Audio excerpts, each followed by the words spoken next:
Hello, I have a confession to make. I am. Completely obsessed with treasure.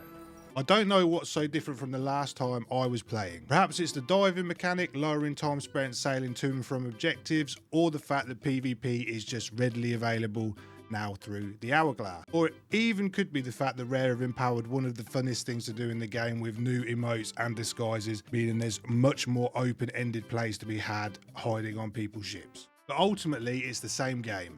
So why does it feel so much fun right now? It could be a culmination of things, the lack of other games to play at this moment in time. There's not really a great deal going on in the gaming world and everything just feels a bit rubbish. Could also be the fact that I've had a massive break, meaning that coming back to the game feels fresh. At this moment in time, I don't really know what it is, but I'm enjoying myself, so I'm going to continue playing. Before we continue with the video, can I just say a massive thank you to the reception on the last video. I wasn't really expecting anything to come from posting the video. The main reason I'm posting is because I'm trying to learn how to edit. I've got aspirations of becoming a freelance video editor, so I can work remotely from anywhere in the world, you know? The easiest way for me to do that is to post my own stuff, I'm assuming. In my head, that's the easiest way to do it. I wasn't even really expecting to get 50 views. Normally, if I post a video, the highest still gets about 200 views. And comments like this make me really, really happy, and it's really, really spurred me on to make more content. So can I just say a massive thank you? It really did make my whole week reading all that. If I make content people enjoy, that's just a bonus, really, isn't it?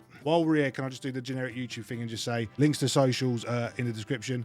If you want to, go give them a follow. I stream on Twitch and TikTok. If you want to come and watch the footage live, I'll also link our Discord server that's kind of dead, but obviously starting fresh. Could see some use coming up. And like the video and subscribe if you really want to. Yeah, it'd be nice. If you carry on writing nice comments, I'd love that. The sub count has over doubled from a number I've had for nearly a decade, so it's not a lot, but you know what I mean? It's a lot to me, boys, so thank you. Now, with all the pleasantries out the way, let's hop back on the ship with Mr. Beers and see what we're doing. Gamers, in the last episode, I forgot to mention there were 28 in Gold Hoarder. Now, that needs to go up, of course, because we're trying to hit level 50 for Pirate Legend. So I think on this episode, we're going to be doing certain Gold Hoarders voyages that we haven't yet done. But first things first, I think this geezer needs a bit of an upgrade in the way he's looking. As in-game me has just stipulated, we are currently trying to get level 50 in the Gold Hoarders, that being the first faction that we will be completing on our quest to become Pirate Legend on this account. Obviously, the main purpose of this account is to do everything within the game. On the last episode, I didn't stipulate exactly what that meant, so let's have a quick recap of the things we're trying to get done. Number 1, achieve Pirate Legend. In order to do this, you need to reach level 50 in 3 of the available factions. However, depending on where the series goes, I will do all 5 just purely because I am a Pirate Legend.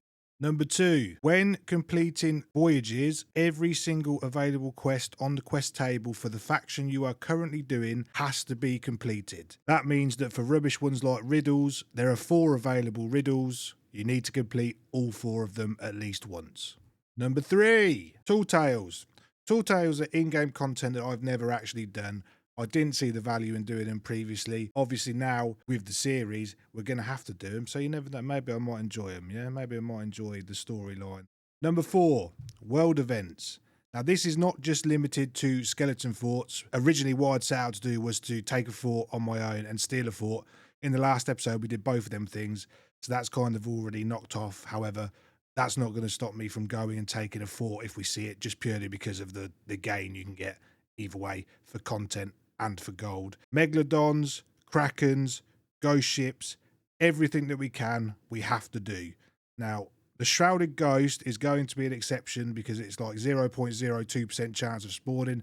I'm not just going to have a never-ending series on YouTube because I can't find a shark that some people with 10,000 hours have never found. And finally, number 5, we have to get better at PvP. Currently, as it stands, if I can get on the boat, I've got a very good chance of killing the people in TDM. However, manning the ship, shooting the cannons, doing everything, I am terrible at it. So we need to see an increase in our skill level at that.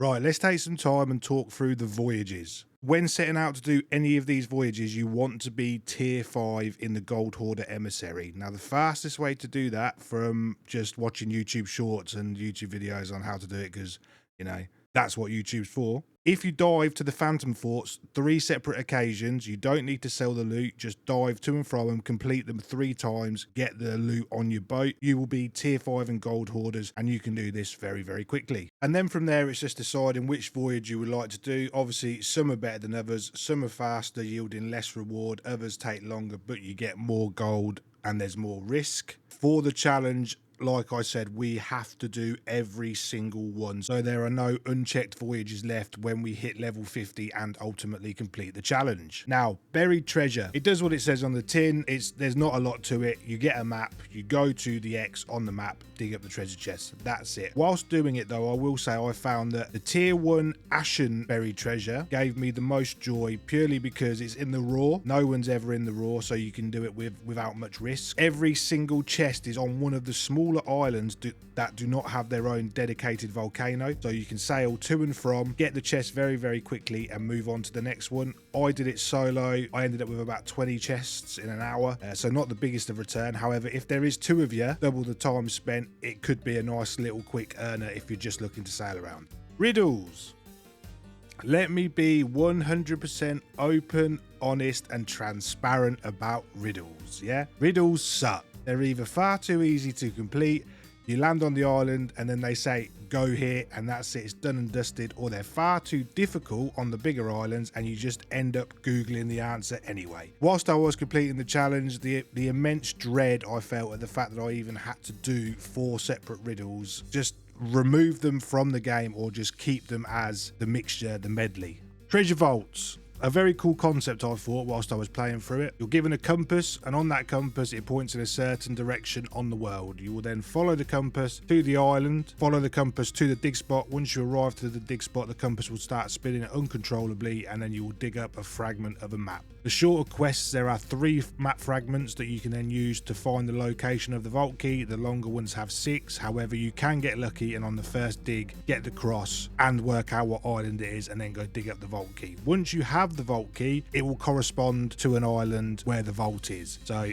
for example, I got Kraken's Fall. I went to Kraken's Fall because the vault's on that island. These are quite difficult to complete if solo. Just for example, it took me 20 minutes to get all the loot out after completing the puzzle in the vault, all the way back up to my rowboat, and there is no easy access for the boat, so the entire time you're doing this blind. Luckily, I managed to get away with it on this occasion. However, if playing in a duo, it may be beneficial to leave someone on the boat. I actually failed this twice because I didn't know how to do the puzzle and had to watch a YouTube short on how to do it, but once you've worked it out, it's relatively simple. There is quite a lot of gold to be had from completing the fort, so if you wanted to stack them and you were an absolute madman, you perfectly could, but stacking them as a solo, would not recommend. Too much time left alone on the boat. Medleys, I'm not going to go into too much detail about because it is literally the 3 we've just covered mashed into one quest. And I think that's where we're going to leave it for the voyages on this episode. We've made a lot of progress. I'm currently 46 in Gold Hoarder at the end of this recording. So on the next episode, we'll obviously finish off the remaining voyages, do a tall tale, get level 50 in Gold Hoarder, and then I also need to do a couple of levels on the Hourglass so we can improve in the PvP like we said we needed to do. So that's all what's going to be coming up in the next episode, but as it stands, it looks like we're currently rowboating over to a Fort of Fortune. I'm tucked, mate. Guy's wearing a tuck outfit though, so they know how to play. 2 of them. Keg up here. Can't tell if they're good or not. They are doing these waves pretty quick, and they're checking for boats every time. Problem is you can 100% see my rowboat under this tower. Because all you've literally got to do when you hear it go is drop sail and then you're on the next island over. Either I just sit here and wait until they've done the boss and then swim the keg round to their boat. At this moment in time, I can't even see their boat and I haven't seen it since I rowed over. I'll wait until I hear them open it and then go. Okay, one of them's just shooting scatter shots. Okay, maybe they're not very good. Might be alright. One of them's shooting cannons, just completely missing the island. What's going to happen is they'll kill the boss, I'll get the keg, jump around and start slowly swimming around. And then they'll open it and run in, and then that's when I'll keg them. Yeah. Open, go, go, go. No, they open it instantly. I'm nowhere near their boat. Climbing up now.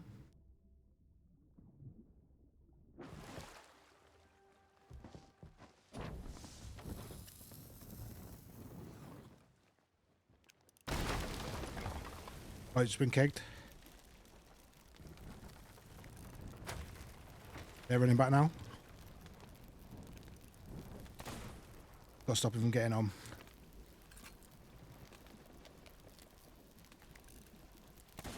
Hit one once.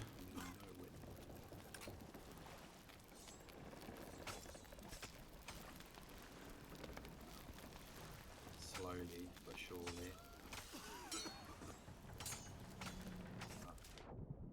They're going to survive.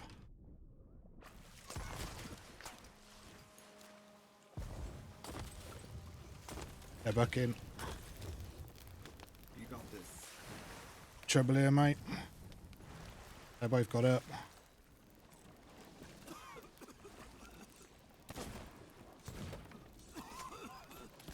One dead.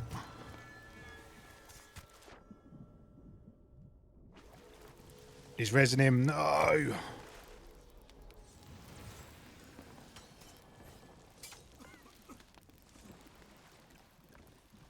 the water. I'm stuck on the mast. Resin.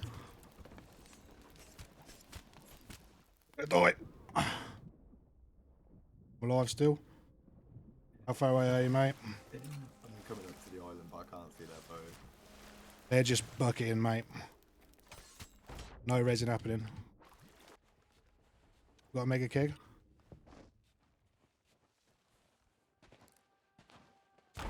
They've blown me up. I'm coming back. Bro, there's no fucking way. They managed to save their boat, sail off with both the Athena and the chest of fortune, and just be out of range so we couldn't catch them. We went back to the fort and it was full of all the other loot, but, you know, this was a guaranteed victory. I don't know how I dropped the bag so much on this one. If you've made it all the way to the end of the video, thank you so much for watching. I'm really enjoying the YouTube grind currently. I know this is only my second video, but like I said, I'm trying to teach myself how to edit. So any constructive criticism in the comments is welcome. I am trying to learn. I'm not precious. I'll take everything on board. Thank you so much for getting all the way to the end of the video. Make sure you look after your loved ones and have a good week, boys.